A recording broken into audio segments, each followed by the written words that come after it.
Hi, good morning students. मैं Krishna sir from Delhi. Welcome to my channel paragon English concept. Previous class में हमने future indefinite tense पढ़ाया था. I hope आप लोग को अच्छा लगा होगा. हमने फ्यूचर इंडेफिनिट को 2 पार्ट भी किए थे. उस डिवीजन को मैंने नहीं किया है.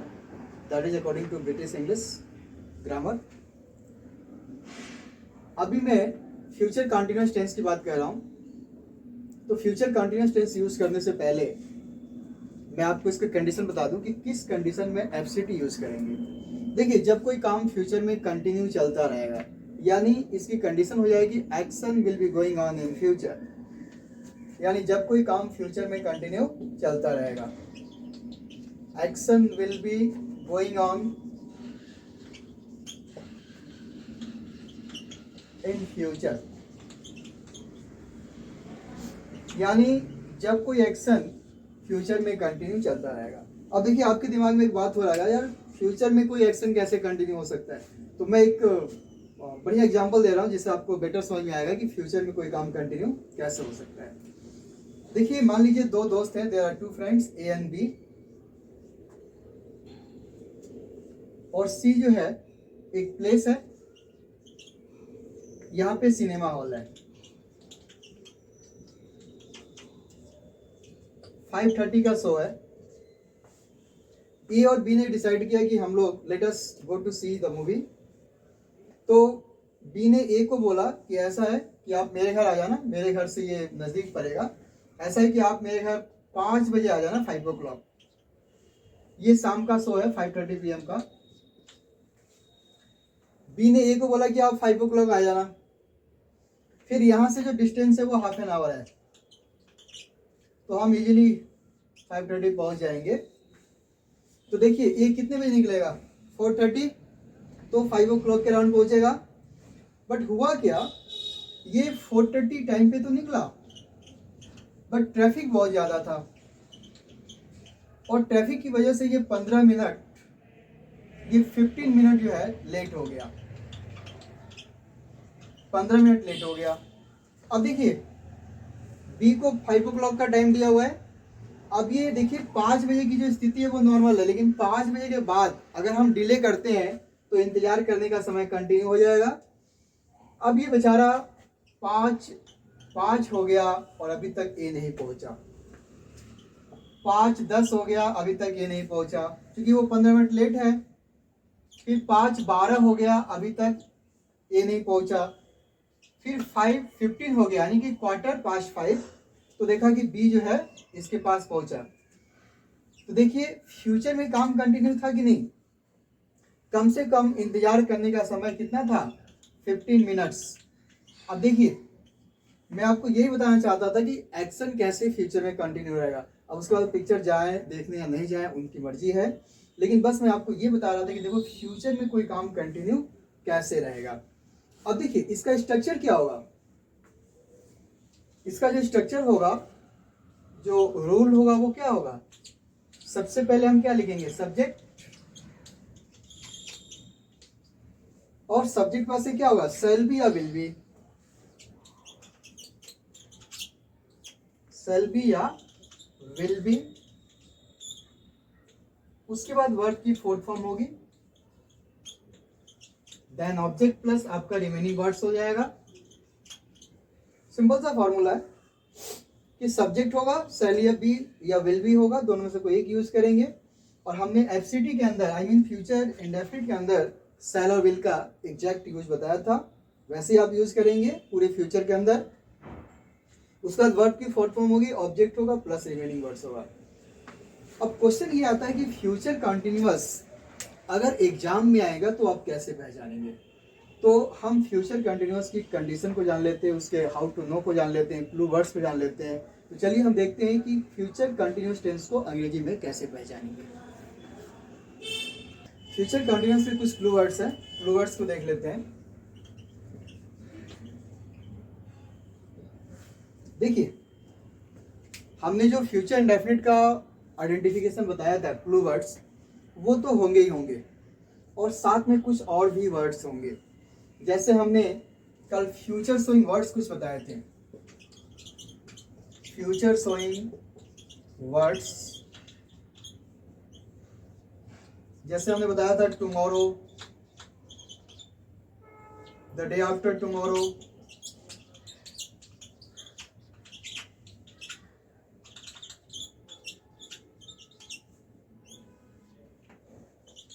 Again, shortly, soon, this morning, this evening,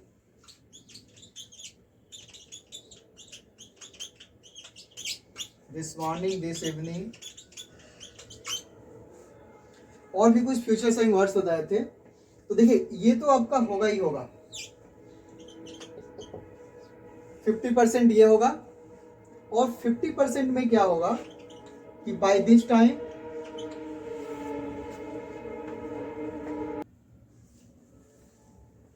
bye this time या बाय दैट टाइम,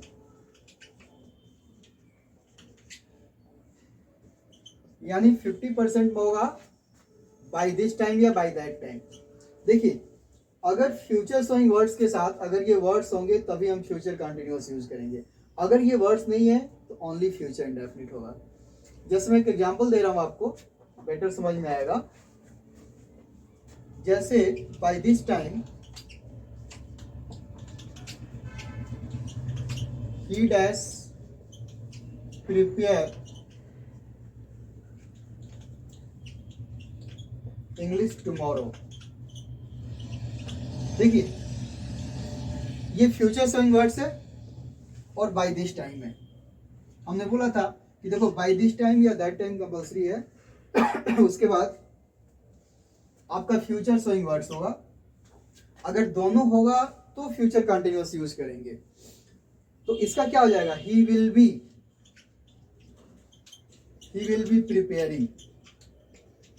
अब देखिए इस बात को समझिए, अगर हम बाय दिस टाइम को हटा देना तो अगेन हो जाएगा ही विल प्रिपेयर, यानी फ्यूचर इंडेफिनिट का जो आइडेंटिफिकेशन है ना उसके साथ क्या होगा, बाय दिस टाइम या बाय दैट टाइम आपका होगा, यानी अगर दोनों अगर होंगे तभी यूज करेंगे। एक एग्जांपल मैं और दे रहा हूं, इसको समझिए आप बेटर तरीके से। जैसे मान लीजिए that time they dash hold a picnic the next day. देखिए आपका नेक्स्ट डे हो गया फ्यूचर शोइंग वर्ड्स और बाय दैट टाइम हो गया। तो अगर ये दोनों होगा तभी फ्यूचर कंटिन्यूअस होगा, यानी जब बनाएंगे तो क्या होगा, दे विल बी होल्डिंग हो जाएगा, they will be holding. Picnic मनाने का इंग्लिश होता है होल्ड ए पिकनिक होता है, तो they will be holding A picnic.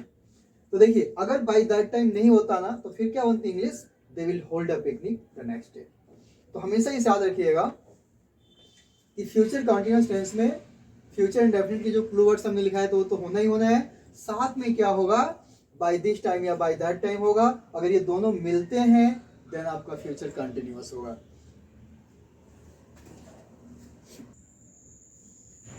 अगला जो टेंस है वो फ्यूचर परफेक्ट टेंस है, जिसको शॉर्ट में हम FPT बोलेंगे। देखिए फ्यूचर परफेक्ट टेंस में आपके सिंगल सेंटेंस भी हो सकता है और 2 सेंटेंस भी हो सकते हैं। तो पहले मैं 2 सेंटेंसेस वाला बता दे रहा हूँ, फिर मैं सिंगल सेंटेंस वाला बताऊंगा। यानी फ्यूचर परफेक्ट टेंस हैविंग 2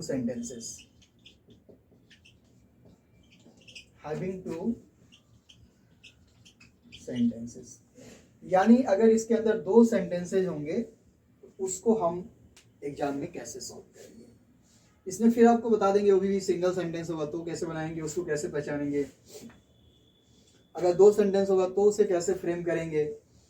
हमने पास्ट परफेक्ट टेंस में एक चीज बताया था कि जब कोई भी 2 एक्शन होता है उसमें कोई एक एक्शन होता है जो पहला होगा जिसको द फॉर्मर कहते हैं हम लोग, पहला एक्शन होगा, और कोई होगा जो दूसरा एक्शन होगा। देखिए 2 में से दूसरा और 2 में से पहला, जब कोई भी 2 चीज होती है ना तो पहले के लिए तो फॉर्मल वर्ड यूज करते हैं और दूसरे की तो लाइटर वर्ड यूज करते हैं। लेकिन यही चीज अगर 2 से ज्यादा होती है तो पहले के लिए एक वर्ड यूज करते हैं द फर्स्ट और अंतिम के लिए वर्ड यूज करते हैं द लास्ट, लेकिन खैर उसे हम बाद में देख लेंगे। अब ये देखते हैं कि जब भी दो सेंटेंस होगा तो पहला सेंटेंस होगा उसको एक वर्ड यूज करेंगे द फॉर्मर और दूसरे के लिए द लेटर वर्ड यूज करेंगे। अब देखिए ये पहला और दूसरा जो सेंटेंस होगा आप उसी टेंस में लिखिएगा जिस टेंस में आपको इंस्ट्रक्शन दिया जा रहा है। आपका जो पहला सेंटेंस होगा यानी कि जो पहला काम होगा ये फ्यूचर परफेक्ट में होगा, ये फ्यूचर परफेक्ट में होगा। और आपको सिस्टम पता है कि सबसे पहले सब्जेक्ट होता है, उसके बाद शैल हैव या विल हैव,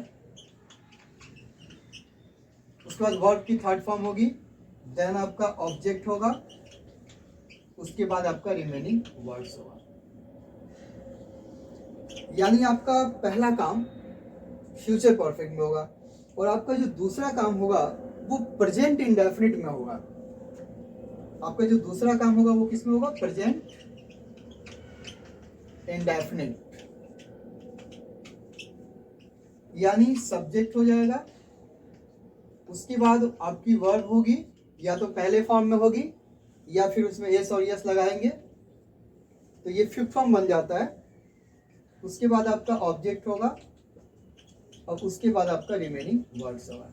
यानी जब भी अगर दो सेंटेंस फ्यूचर में मिलते हैं तो पहला सेंटेंस फ्यूचर परफेक्ट में होगा, यानी कि पहला काम फ्यूचर परफेक्ट में होगा और दूसरा काम प्रेजेंट इंडेफिनिट में होगा। और इसमें जैसे मैं आपको एक सेंटेंस दे रहा हूं, जैसे मेरे फादर के आने से पहले मैं अपना होमवर्क कर चुकूंगा। देखिए फादर के आने के पहले मैं अपना होमवर्क कर चुकूंगा, तो पहला काम क्या है कि मैं अपना होमवर्क कर चुकूंगा, ये इसमें बनेगा। और फादर भी आएंगे वो इसमें लिखेंगे। यानी इसमें एक स्ट्रक्चर यूज करते हैं बिफोर, एक स्ट्रक्चर यूज करते हैं बिफोर। और जब भी आप बिफोर यूज करेंगे ना तो बिफोर से पहले क्या होगा? आपका पहला काम होगा। बिफोर से पहले आपका पहला काम होगा और बिफोर के बाद क्या होगा? आपका दूसरा काम होगा। यानी ये आपका हो जाएगा पीआईटी और ये हो जाएगा आपका एफपीटी। पहला फ्यूचर परफेक्ट अभी हमने बताया था, तो पहला काम एफपीटी हो जाएगा और दूसरा आपका होगा पीआईटी। और एक चीज मैं आपको और बता दूं, हमने जब पास्ट परफेक्ट टेंस पढ़ाया था तो वहां एक चीज बताया था,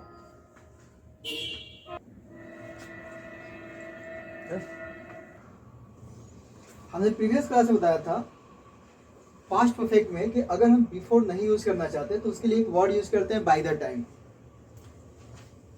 बाय द टाइम। एक वर्ड और बताया था कि अगर नहीं यूज करना है तो व्हेन यूज करेंगे। यानी देखो हमें बताने का एक ही रीजन है, अक्सर ये word by the time, before या व्हेन एग्जाम में आता है और यहाँ से एक क्वेश्चन भी देता है। प्रीवियस एग्जाम के क्वेश्चन पेपर उठा के देखिए, आपको क्वेश्चन मिलेगा। तो जब भी हम बिफोर यूज करेंगे तो आगे आपका पहला होगा काम, और आपको पता है पहला काम किस में होगा? फ्यूचर परफेक्ट टेंस में, और बाद में होगा आपका प्रेजेंट इंडेफिनिट पीआईटी। तो चलिए जैसे अभी हमने बोला था कि मेरे फादर के आने से पहले मैं अपना होमवर्क कर चुकूंगा, तो आपका जो पहला काम है वो क्या हो जाएगा? इससे बनाएंगे तो क्या बनेगा? देखिए I shall have done my homework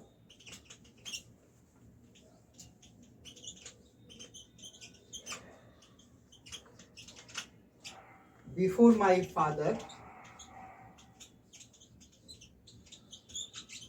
देखिए काम होगा, ये देखिए shall have done future perfect tense और before my father comes PIT. अब बिफोर अगर नहीं यूज करना है तो बाय द टाइम यूज कर लीजिए, बाय द टाइम नहीं यूज करना है व्हेन यूज कर लीजिए, तीनों का मीनिंग सेम होगा। तो देखो आप ऐसे ऐसे याद कर लेना, फ्यूचर परफेक्ट जो टेंस होता है वो 11 नंबर सेंटेंस होता है, 11th पे आता है, 11th बिफोर, और ये आपका प्रेजेंट इंडेफिनिट 1 पे आता है। इसको आप ऐसे याद कर सकते हैं 11 बिफोर 1। यानी जब भी हम बिफोर यूज करेंगे फ्यूचर परफेक्ट में तो पहले आएगा 11 नंबर टेंस यानी कि फ्यूचर परफेक्ट टेंस और बाद में होगा आपका प्रेजेंट इंडेफिनिट।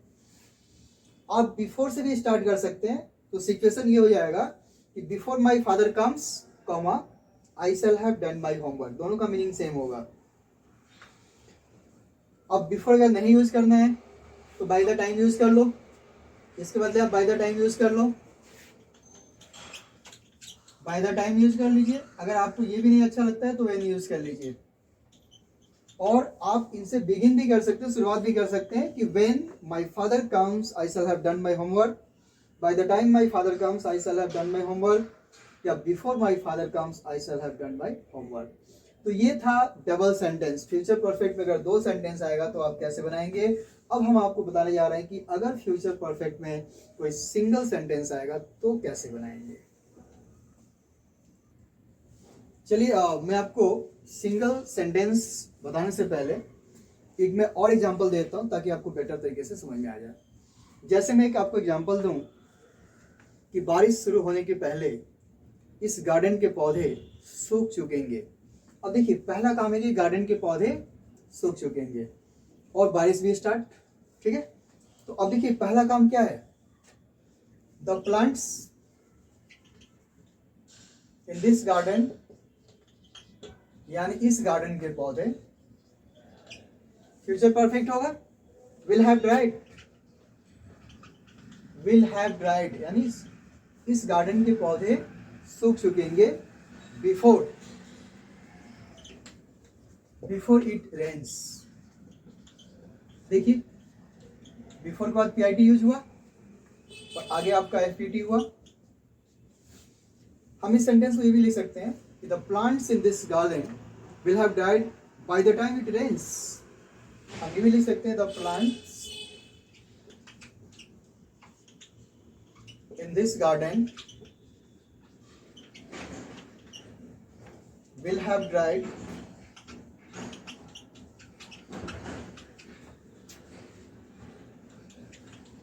when या by the time it rains। देखिए दोनों का मीनिंग सेम है। आपको बिफोर मन करे तो बिफोर लिख लीजिए, when या by the time मन करे तो by the time यूज कर लीजिए। अगर आप चाहें तो बिफोर when या by the time से स्टार्ट भी कर सकते हैं, यानी सेंटेंस को हम ये भी लिख सकते हैं कि बाय द टाइम या व्हेन या बिफोर, जो आपको अच्छा लगे, इट रेन्स कम हो जाएगा क्योंकि आएगा तो यहां से पूरा पार्ट आएगा आगे। अब हो जाएगा the plants in this garden will have dried, the plants in this garden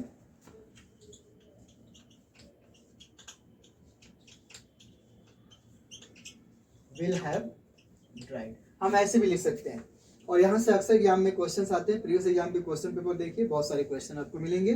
अब मैं आपको डिस्कस कर रहा हूं future perfect tense having a single sentence. अब हम डिस्कस करते हैं कि हैविंग अ सिंगल सेंटेंस।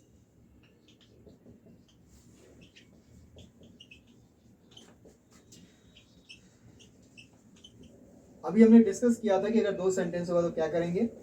अब मैं सिंगल सेंटेंस बताता हूं, यहां से भी बहुत सारे क्वेश्चन एग्जाम में आते हैं। देखिए जब भी सिंगल सेंटेंस होगा, पैटर्न तो अभी हमने बताया था आपको कि सबसे पहले आपका सब्जेक्ट होगा, उसके बाद शैल हैव या विल हैव होगा, देन आपकी वर्ब की थर्ड फॉर्म होगी, उसके बाद आपका ऑब्जेक्ट, और देन आपका रिमेनिंग वर्ड्स होगा आर वर्ड्स। अब देखिए क्वेश्चन ये है कि अगर कोई सिंगल सेंटेंस आता है तो आप उसे पहचानेंगे कैसे। डबल वाले सेंटेंस तो बना ही लेंगे आप। देखिए सिंगल सेंटेंस का क्लू वर्ड्स क्या होगा, अगर कहीं बाय या बिफोर, ये दो वर्ड है, बाय और बिफोर के बाद अगर कहीं पॉइंट ऑफ टाइम दिया हुआ है, यानी अगर कहीं बाय और बिफोर के बाद अगर पॉइंट ऑफ टाइम दिया हुआ है तो ऑलवेज आप फ्यूचर परफेक्ट टेंस यूज करेंगे। सिंगल सेंटेंस के लिए बातें कर रहा हूं। जैसे मैं आपको एग्जांपल दे रहा हूं, by next March he does complete his training. ध्यान से समझिए, देखिए बाई नेक्स्ट मार्च है, मार्च नेम ऑफ मंथ है, पॉइंट ऑफ टाइम है। पॉइंट ऑफ टाइम का मतलब होता है फिक्स समय, जो समय आपका निश्चित हो। जैसे बाई 2025 सी डैश B25। अब देखिए यहां भी बाई के बाद ये आपका पॉइंट ऑफ टाइम है, तो हमने यही बोला था या तो बाई होगा या तो बिफोर होगा, उसके बाद पॉइंट ऑफ टाइम होगा। यानी अगर दोनों चीजें अगर कहीं मिल रही है, इस कंडीशन में सिंगल सेंटेंस का बनाएंगे। तो बाई नेक्स्ट मार्च यहाँ पर क्या हो जाएगा, ही विल हैव तो करेंगे ही करेंगे, he will have completed his training by 2025। this is also point of time। by के बाद point of time है, future perfect होगा, C will have been, will have, और B का थर्ड फॉर्म बीन होता है। B का जो आपका प्रेजेंट में होता है is or am, और पास्ट में होता है was या were, और बीन होता है आपका थर्ड फॉर्म होता है V3 फॉर्म। तो विल हैव के बाद V3 होगा। तो ये रहा आपका फ्यूचर परफेक्ट टेंस, जो आपके लिए बहुत इंपॉर्टेंट क्वेश्चन बनता है। यहाँ से सिंगल सेंटेंस होगा तो उसका क्लू वर्ड्स ये होगा, अगर डबल सेंटेंस होगा तो उसका क्लू वर्ड्स ये होगा। ठीक है, और आज के लिए इतना ही। इसी के साथ हैव अ गुड नाइट। आप लोग चैनल को सब्सक्राइब कीजिएगा, लाइक कीजिएगा, शेयर कीजिएगा।